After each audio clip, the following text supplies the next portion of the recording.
La televisión debería ser más imparcial. Creo que es importante que estén más Yo me presentes. sienta bien representada. Yo veo lo que me interesa. Lo que hacen es cambiar los horarios y al televidente no lo avisan.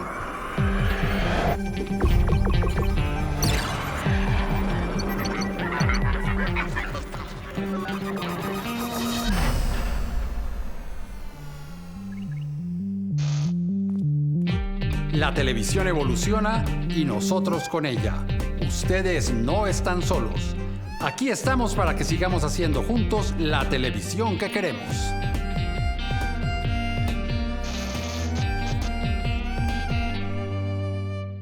El 17 de mayo se celebra el Día Mundial de las Telecomunicaciones y la Sociedad de la Información. Soy Eduardo Arias, defensor del televidente, y hoy en Todo lo que vemos, ¿qué retos le plantea la sociedad de la información a los medios análogos, a los medios tradicionales? ¿Qué ventajas y desventajas le trae a las audiencias la sociedad de la información?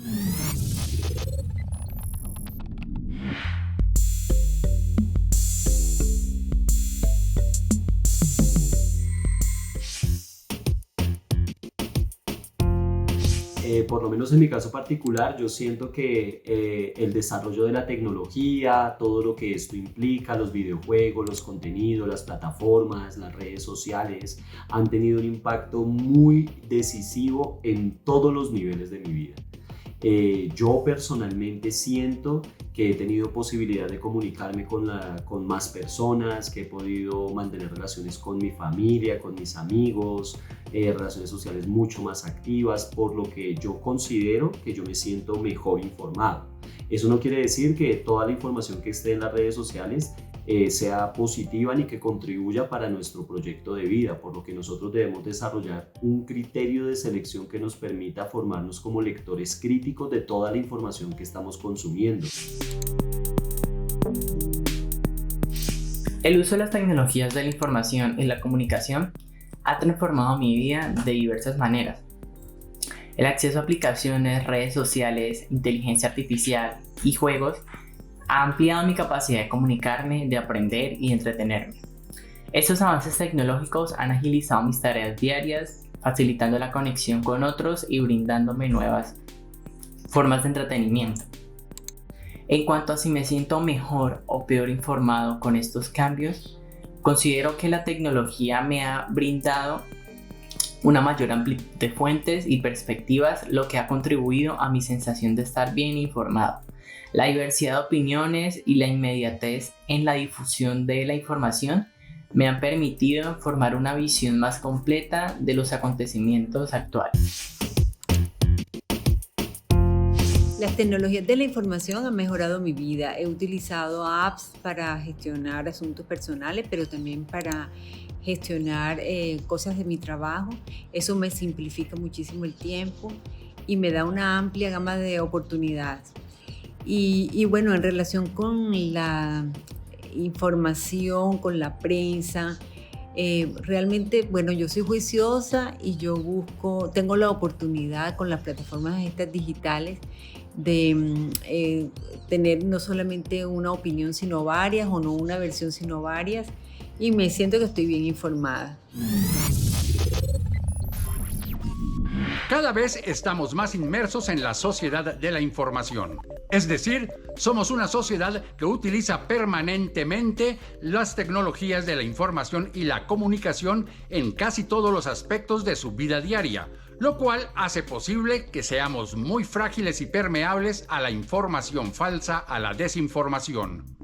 Estas tecnologías facilitan la creación, distribución y manipulación de la información.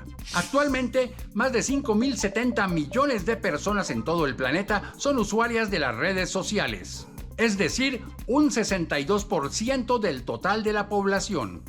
Así como la revolución industrial industrializó a la sociedad, la revolución digital digitalizó a la sociedad. En la sociedad de la información se puede acceder a un gran volumen de información. Es fácil participar y la comunicación es inmediata y muy eficaz. Y a esa información tienen acceso miles de millones de personas en todo el mundo. Sin embargo, en la sociedad de la información también ha aumentado de manera exponencial la información falsa que muchas veces se viraliza. Y también es muy fácil acabar con el prestigio, la moral y la autoestima de muchísimas personas. A veces, esta falsa información puede traerle a las personas daños físicos y morales muy graves. Y en la sociedad de la información se vuelve cada vez más difícil detectar qué noticia es verdadera o qué noticia es falsa o cuál es una verdad a medias. Por eso hoy en Todo lo que vemos queremos preguntarnos, ¿cómo se relacionan los medios tradicionales con la sociedad de la información? ¿Cuáles son las herramientas disponibles para los usuarios, para las audiencias, para que puedan detectar una noticia verdadera de una noticia falsa?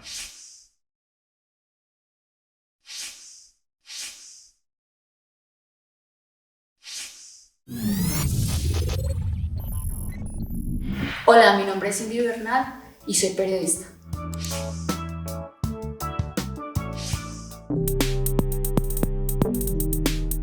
Bueno, yo me mantengo informada a través de varios medios, dependiendo del momento del día. En la mañana me informo a través de la radio, de camino a la oficina voy escuchando la radio, generalmente escucho la W. Llego a la oficina y leo el periódico, entonces también me informo a través de medios impresos y digitales. Acudo a medios tradicionales para entretenerme o informarme porque según el momento del día se me facilita.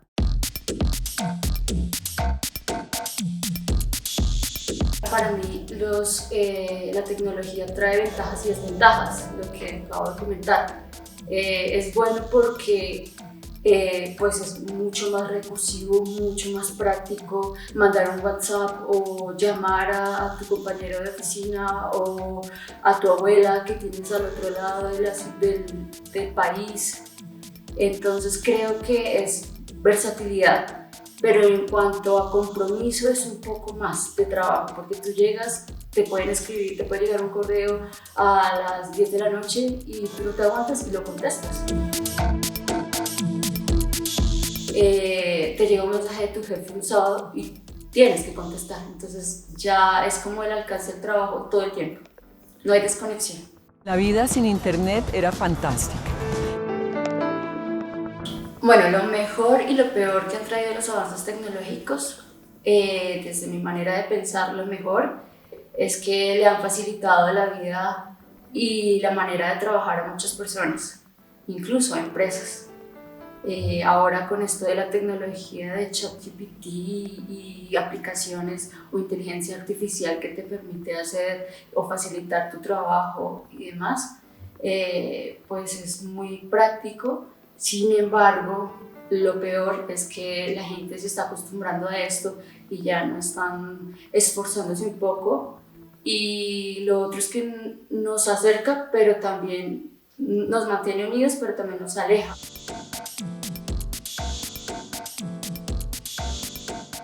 No, me muero sin internet. Y bueno, los invito a hacer juntos la televisión que todos queremos.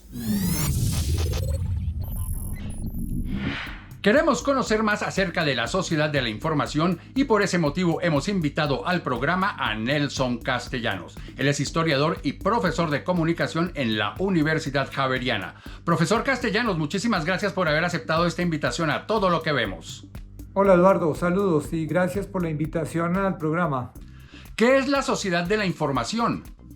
Primero hay que aclarar que los seres humanos desde el principio de los tiempos algo han tenido que contar, algo han tenido que mostrar, algo han tenido que registrar, por ejemplo a través de la escritura, solo que a lo largo del tiempo y en el siglo XX, especialmente en el siglo XX, algo ocurrió hacia la década del 60 más o menos, cuando ya la radio, la televisión se han masificado y la gente tiene un acceso inmediato a la información, a la educación, al entretenimiento, gracias a estas tecnologías. Ya no hay obstáculos, la geografía ya no es un impedimento para que los seres humanos se puedan encontrar, a pesar de que no compartan el mismo espacio. ¿Qué aspectos de la vida han sido permeados por la sociedad de la información? Yo creo que valdría la pena preguntarnos más bien qué aspectos no han sido permeados por la sociedad de la información. Y en ese sentido pienso que las interacciones entre los seres humanos físicas, presenciales, son las que han salido perdiendo un poco debido a esta virtualidad, debido a esta rapidez también, pues esto lleva también al aumento de los prejuicios, porque cuando la gente no se conoce y no comparte físicamente, pues entonces va a haber más desconfianza, repito, prejuicios que son los que impiden una verdadera comunicación entre los seres humanos, una interacción en donde sea posible compartir con los otros a pesar de que no estemos de acuerdo en muchos asuntos. ¿Qué efecto le trae a las personas que están sumergidas en la sociedad de la información? Yo creo que hay por lo menos tres efectos muy claros. El primero es como cierta banalización del pasado. Podemos tener imágenes, fotografías del siglo XIX, del siglo XX, finales del XIX, mucha información del pasado, pero ya sin el contexto necesario para entender qué fue lo que pasó. Yo creo que ese es un primer aspecto. Un segundo aspecto es esa búsqueda de gratificación inmediata, muy emocional, buscando, repito, siempre buscar esa satisfacción sin que nos cueste trabajo pensar, preguntarnos, volver a preguntarnos, volver a pensar, de modo que estamos tras la búsqueda de lo inmediato y eso creo que puede ser un efecto de la rapidez en las comunicaciones. Lo otro también que veo es una despersonalización de las relaciones sociales, es decir, no nos interesa mucho la vida del otro, sino más bien estamos buscando la utilidad de los servicios y bienes que puede ofrecer el otro. ¿Cuáles son las amenazas que trae la sociedad de la información? Bien, respecto a las amenazas, creo que son varias. Yo me concentraría en dos. Una, lo difícil que es cada vez distinguir entre lo falso y lo verdadero. De ahí el auge de las falsas noticias y de la desinformación, que siempre ha existido. Engañar, manipular, eso no es algo nuevo. ¿Qué es lo nuevo? Lo nuevo es que hoy la mayoría de los seres humanos, cada individuo tiene un aparato, un celular, y a través de ese celular no solamente puede recibir información, sino también producir información. De modo que ese problema de distinguir lo falso y lo verdadero, pues evidentemente es una amenaza muy seria.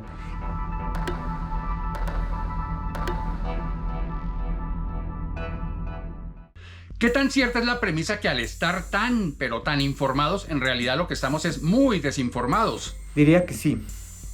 Efectivamente, hoy es mucho más difícil contextualizar porque estamos en un consumo vertiginoso de datos. Cada vez es más difícil verificar la información. De ahí que uno de los trabajos pendientes sea justamente el de poder ayudar a la sociedad de parte de los medios tradicionales o de los expertos en cuanto a poder asegurar que es un montaje, que es falso, de modo que la sociedad pueda recibir una información de calidad. Y en tercer lugar, creo que ese exceso de información nos lleva a no poder digerir, asimilar e interpretar críticamente todo lo que estamos recibiendo a través de las redes sociales, a través de los medios que caen en esa vertiginosa carrera por ofrecer velozmente todo tipo de información. Yo le creo más a los reporteros independientes. Que el periodismo dice muy poco de la verdad, informa mucho menos de lo que pasa en el mundo. Profesor Castellanos, muchísimas gracias por haber aceptado esta invitación. Eduardo, de nuevo, gracias por la invitación a Todo lo que vemos. Y ustedes quédense con más aquí en Todo lo que vemos.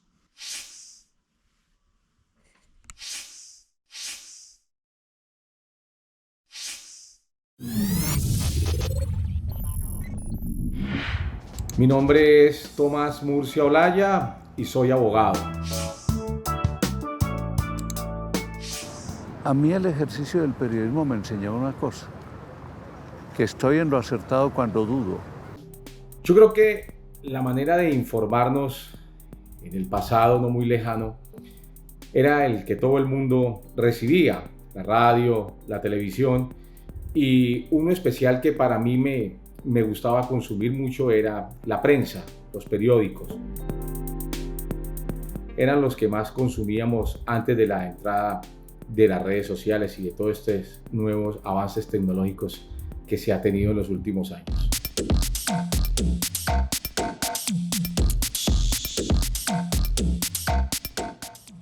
Es impresionante lo que estamos viviendo en estos momentos y es la plena facilidad con la que encontramos cualquier tipo de información casi que al instante. Es impresionante los procesos casi que directos de información, casi que en vivo estamos observando hoy en día en las transmisiones de las informaciones que se producen cuando antes era un poco más demorada. ¿Se han preguntado qué pasa en un minuto en Internet? 700.000 personas entran a Facebook. 528.000 imágenes son compartidas en Snapchat. 347.000 tweets son compartidos en Twitter. 38.000 publicaciones nuevas aparecen en Instagram. Con gran preocupación, hoy en día estamos observando la desinformación que producen muchos medios de comunicación, algunos de muy buena trascendencia.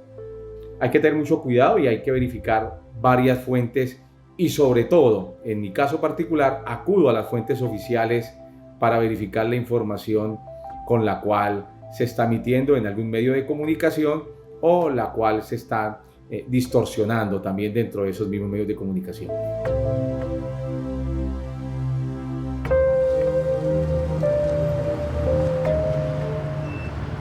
¿Es posible hablar de una ética en la comunicación? Tú tienes que ser un convencido de que lo tuyo es la verdad de las cosas. Por eso los periodistas ahora nos encontramos bastante preocupados con la posverdad, como si la verdad quedara atrás y viniera otra cosa. Y es nuestra responsabilidad que no venga otra cosa, sino que se mantenga la verdad.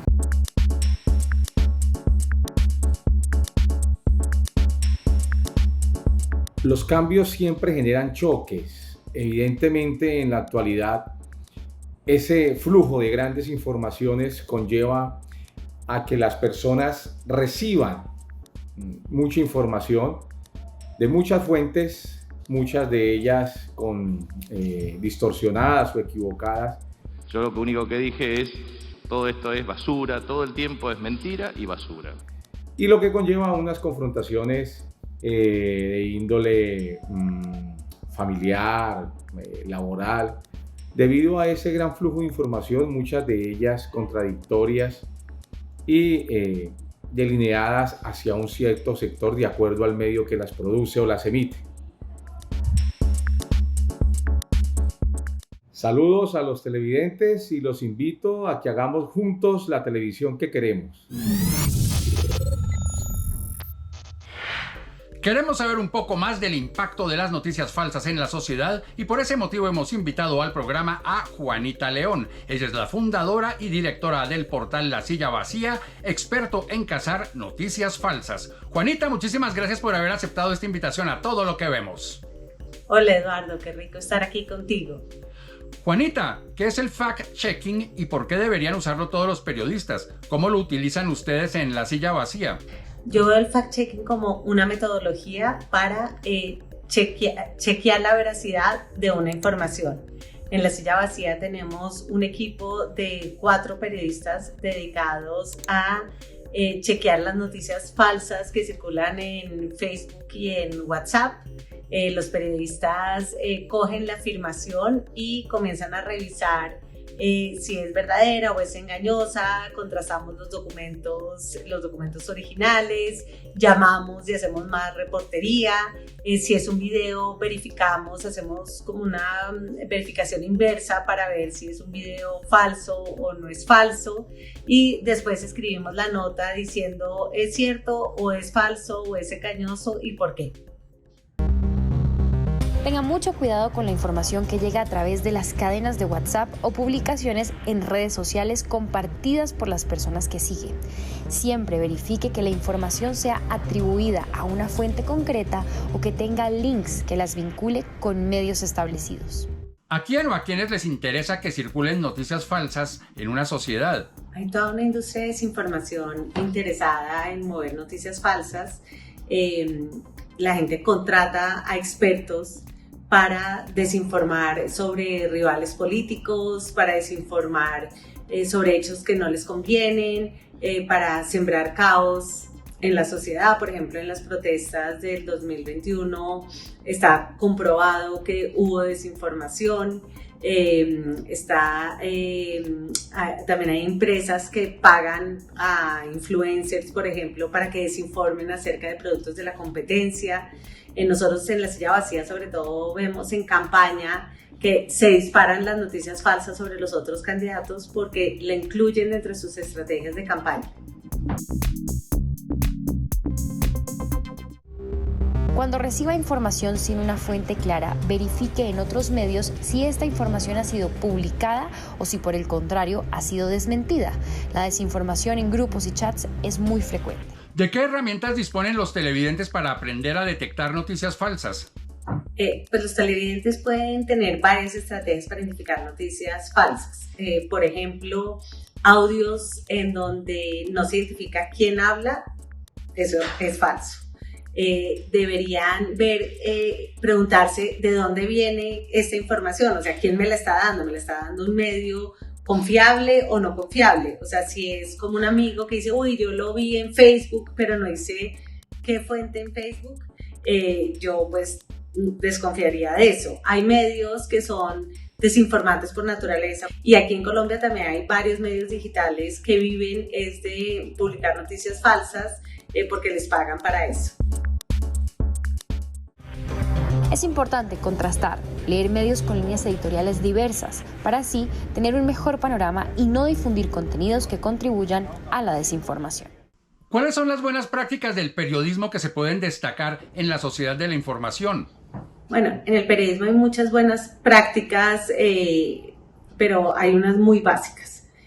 Una buena práctica es no hacer historias de una sola fuente, sino contrastar realmente la información. Una buena práctica es hacer reportería en contra de los prejuicios que uno como periodista inevitablemente tiene. Una buena práctica es usar bien el lenguaje y escribir con un vocabulario preciso. Y por cuarto, yo creo que hay una buena práctica en el periodismo y es tratar de ceñirse a los hechos y tratar de alejarse de la opinión, porque creo, o por lo menos que cuando opines sea claro para los televidentes o para los lectores que estás opinando y no que estás dando tus opiniones como si fueran información. Las columnas de opinión siempre van firmadas por un autor, que bien puede utilizar un apodo o su propio nombre. Todas las publicaciones tienen un autor. Si lee columnas sin firma, es posible que la información que contiene no esté verificada y por lo tanto no sea verdadera. Juanita, muchísimas gracias por haber aceptado esta invitación a Todo lo que Vemos. Bueno, Eduardo, fue un placer hablar contigo, muchas gracias y un saludo a todos tus televidentes. Así llegamos al final de este capítulo de Todo lo que Vemos, en el cual hablamos del Día de las Telecomunicaciones y sobre todo de la sociedad de la información. Si ustedes tienen algún comentario sobre este programa o sobre cualquier otro programa del canal, pueden hacerlo a través de las redes sociales. En X, antes Twitter, @SenalColombia, y en Facebook Senal Colombia, página oficial. Allí también pueden seguir la programación del canal. Si tienen alguna queja, sugerencia, reclamo acerca de este programa o cualquier otro programa del canal, canal, escríbanme defensor@rtbc.gov.co. También pueden hacerlo cuando ustedes ingresan a la página www.senalcolombia.tv. Por su atención, muchísimas gracias y recuerden que nuestra cita es aquí para que sigamos haciendo juntos la televisión que queremos.